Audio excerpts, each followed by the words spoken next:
Low again. Spraying oil every, oh my gosh. 7.3 is garbage. 7.3 is garbage.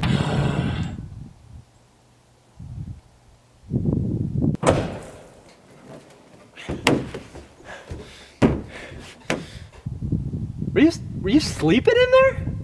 Maybe.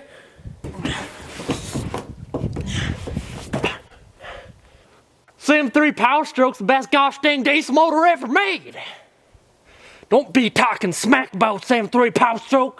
What about, you know, the new 6.7, the new Cummins, even the new Duramaxes? I mean, they put out way more torque, way less maintenance. What about the 12 valve, the same year, man? I don't know, man. They're a good motor, but I'm gonna say it. Don't you say it! Don't you say it! I think 7.3s are overrated. Oh, I'm sorry. This is a really bad idea.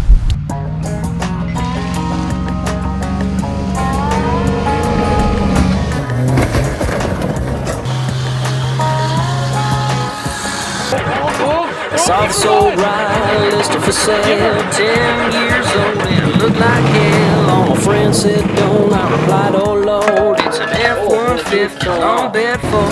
It stores my tools, can haul a load, but it drinks up gas and now I'm broke. I jacked it up, put on lifted off-road tires with B-locks on. Dude, it's got a little attitude, ain't it grand? It does the mud as well as the sand, it defines me who I am. It's more than practical, it's a statement. If you ever think I'll sell it, good luck. American made, and it's my truck.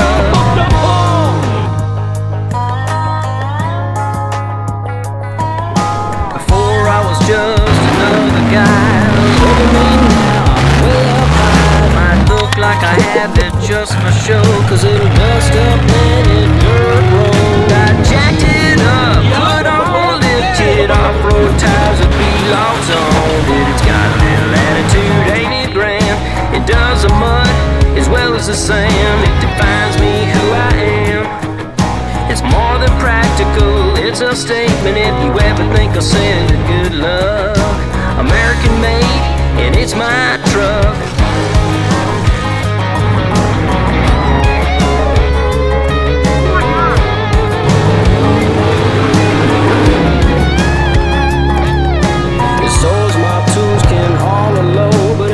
Up gas and now I'm broke. Well, I jacked it up, put on lifted off-road tires with B-locks on. Dude, it's got a little attitude, ain't it grand? What's up, guys? What's up, guys? What's up, guys? It's Colin here with Up North Outdoors. Today, I want to talk to you guys about why I think the 7.3 Powerstroke is overrated. I have owned this 96 7.3 Powerstroke for quite a few months now, and I've owned quite a few other diesels as well, so I think I'm able to have opinion on it now, and I kind of want to talk to you guys about some things. Because everywhere you look, you got 7.3 owners out there saying that they're the best motor in the world. Nothing can beat them. I have seen guys say that they are better than brand new 6.7s. They are better than the Cummins, better than Duramaxes, better than everything. And well, they're not bad motors, but I really think they're overhyped, and I think they're far from perfect. And I think there's motors out there that might be better. So yeah, I know I'm gonna be pissing a lot of you guys off in this video, but just remember, I am still a Ford fan. I still love these trucks. I wouldn't have owned 5 of them by the age of 21 if I didn't love these trucks. I really do, but I do like to be honest with you guys, and I just want to tell you guys my opinion on these motors. But I am freezing cold right now, so let's move inside and let's tear into this. You guys are probably like, Cullen, why are you ragging on the 7.3s, bro? I thought you're part of the Ford squad, the OBS squad, bro. Why are you ragging on the 7.3s, bro? Well, you know what? No motor's perfect, all right? And you're talking to a guy who put a Cummins in a Ford. So, yeah, I'm not really brand loyal. I've even owned a Chevy for a very short period of time. I still get comments, people asking where the Suburban is. I have sold it. I have told all of you, multiple of you, that I have sold it. If someone asks again where the Suburban is, I'm going to explode because I've answered it so many times. I sold it to a high school kid for a project, for his first car. Him and his dad were going to work on it together because, you know what? I have way too many projects going on and I don't have time to work on a Suburban when I have 5 other freaking trucks I need to finish, okay? So yes, I sold it to someone who will actually use it. And you know what? Buying a Chevy was a mistake anyway. Anyway, I've had problems with my 7.3. I know. I've had problems. I have had problems with my 7.3. I know. I have had people tell me, because I've made rants before on Instagram, or once I made a rant about how I don't think a 7.3 is the most perfect motor after I've been driving my truck for a few months. And I've had people tell me that they and their dads have owned 7.3s for 20 plus years and have never had an issue. Not one single issue. Hundreds of thousands of miles and 0 issues. Almost seems impossible, right? But no. If you own a 7.3 Powerstroke, it is possible because that motor's basically been handed down by God himself, which is funny because God doesn't make mistakes. But I've had nonstop leaks on my truck, so they're not perfect. I'm proof. Maybe I'm the only one. Maybe I'm the only one in the world that has had a 7.3 and had problems. But I have. I'm not going to lie. I have. I had an injector plug leaking when I first got the truck really badly, and it's impossible to get to. It's kind of funny. It's easier to get to my Cummins that I swapped into my OBS Ford. There's more room to work and everything in there with a motor that's not even meant to be in there. It wasn't even designed to be in there than it is to work on the 7.3 that was designed to be in there. There's so much crap everywhere you can't reach or even get your hand or anywhere on that motor. It is ridiculous and painful to work on it. I hate it. And just wires everywhere. Wires literally everywhere. With that 12 valve, which is from the same year, 96, there's no wires. None. Not a problem at all. I'm not going to be a big Cummins fanboy here, but I bought a first gen Cummins a year ago today. I got the Snapchat memory. I bought it 1 year ago from today. And I was thinking, while I was making this video, I was thinking, I have never had a problem with that motor. Ever. It is the least maintenance needing motor I've ever had, and it's probably one of the trucks that I have beat on the most.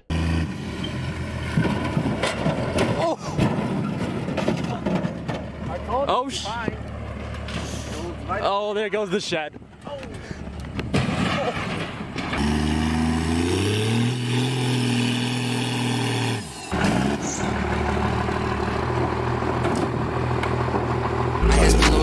You know he's moaning me all of your booty with your college Romeo's also a beauty. Let me sneak a peek at your Victoria's Secret panties and sleeping on you like a pair of jammies. You're packing a fan. Damn, I mean usually I'm lacking folk.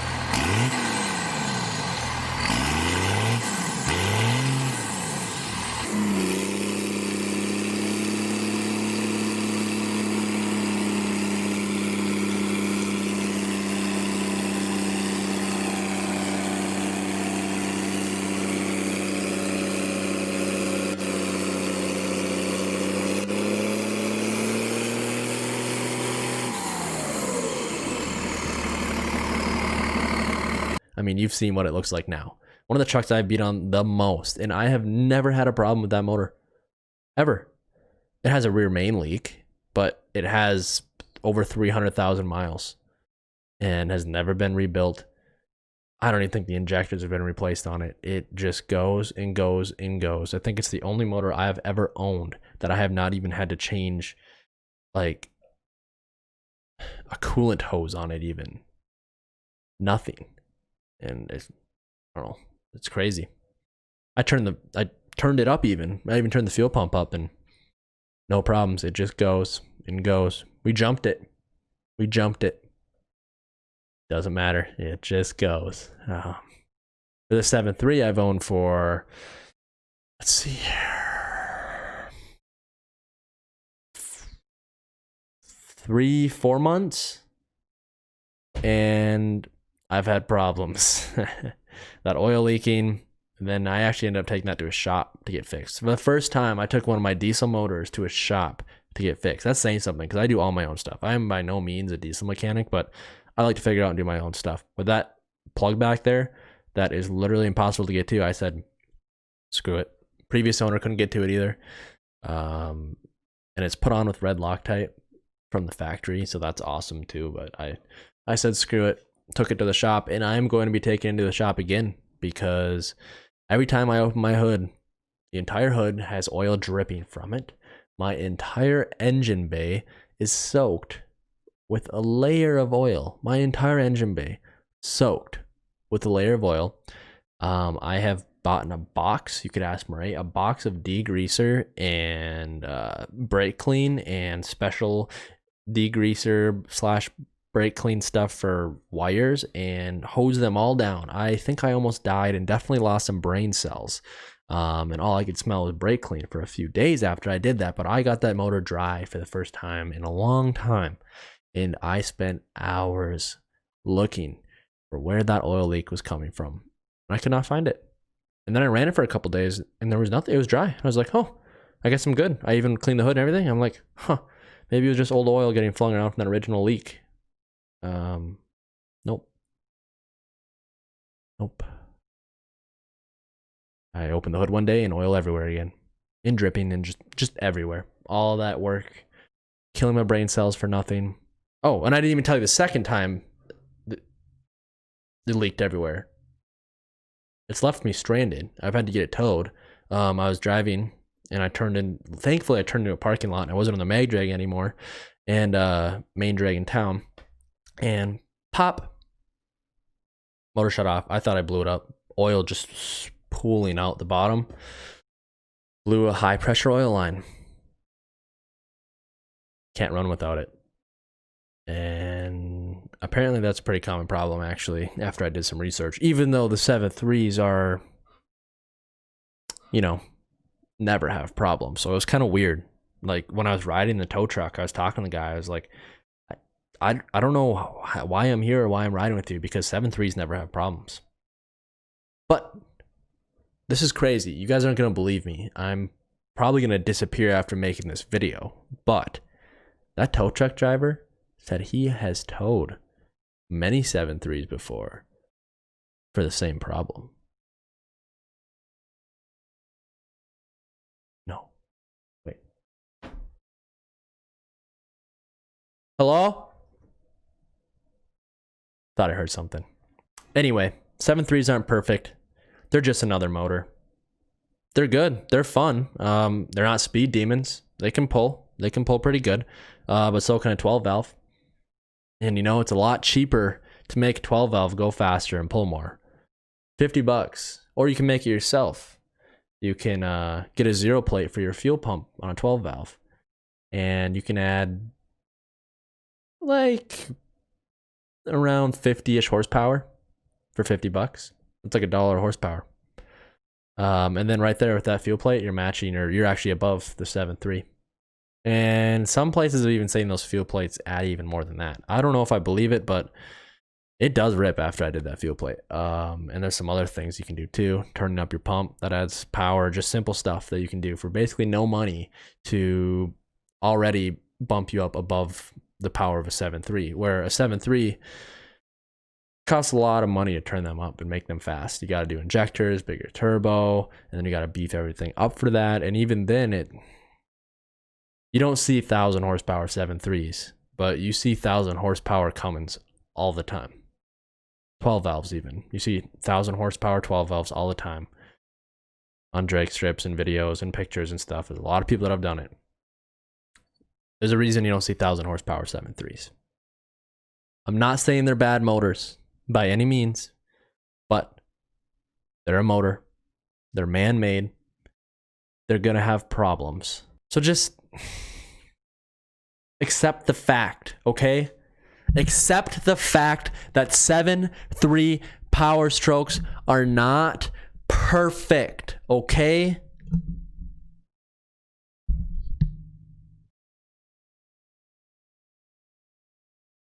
Okay, another thing that makes me laugh sometimes is when people try saying that the 7.3 is better than new motors, like the new 6.7 Powerstroke, that 7.3s are better. Let's just look right here. 7.3 Powerstroke specs. 210 horsepower. 425 foot-pounds of torque. Cool. Let's look up 6.7 specs. 450 horsepower, 935 foot-pounds of torque. Basically 1,000 foot-pounds of torque. But hey, yeah, your 7.3 is better. Definitely is. So this might be the last video you guys ever see me make. Just because, well, I'm gonna have people after me for after the things I've said in this video. I know I've probably hurt some feelings. Yeah, the 7.3s are good motors, but they're not perfect. Hang on. Hello? Hello?